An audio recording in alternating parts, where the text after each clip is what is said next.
What's up guys, কি অবস্থা সবার? সবাই নিশ্চয়ই অনেক বেশি ভালো আছো, সুস্থ আছো, সুন্দর আছো। আমিও ভালো আছি, সুস্থ আছি, সুন্দর আছি। তোমাদের প্রথমে যে ক্লিপটা দেখালাম, সেই ক্লিপটা দেখে হয়তো তোমরা অনেক বেশি কামনা বাসনা এবং লালসার মধ্যে পড়ে গিয়েছো। ফেসবুকে বলি, ইউটিউবে বলি, টিকটকে বলি, যেখানে খুশি সেখানে বলি, সেখানে কিন্তু এই ভিডিওটা viral viral viral viral.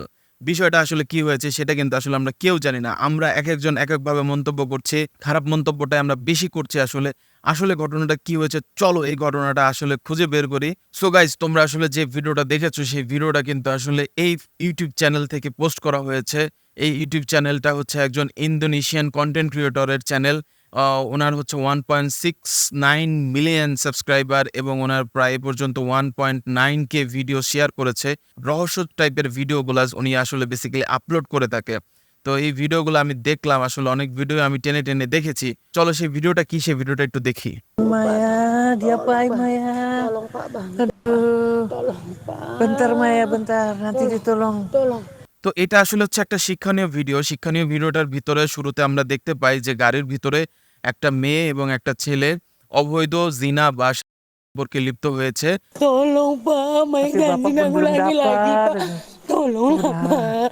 Indonesian ভাষা তো আসলে বোঝাটা খুবই টাফ, কারণ আমি যেহেতু ইন্দোনেশিয়ান ভাষা জানি না। তো আমার কাছে মনে হচ্ছে এখানে উনি বলতে যাচ্ছে, এই ভদ্রমহিলা আসলে বলতে যাচ্ছে, বাবা আর করবো না জীবনে, এবারের মতো মাফ করে দাও, এরকম একটা কিছু বলতেছিল। তো যাই হোক, দেখি পরবর্তীতে কি হয়।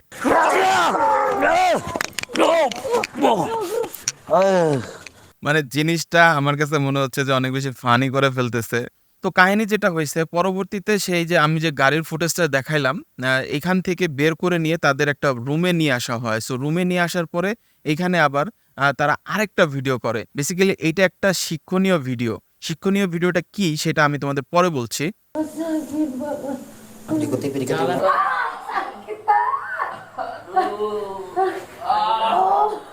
তো এখানে যেটা মনে হচ্ছে যে একজন মন্ত্র পড়তেছে আর ওদের আসলে অনেক বেশি কষ্ট হচ্ছে, এরকম কিছু বোঝাচ্ছে। এইটা একটা শর্ট ফিল্ম বানানো হয়েছে বা এমন ভাবে তৈরি করা হয়েছে যেন দেখে রিয়েলিস্টিক মনে হয়।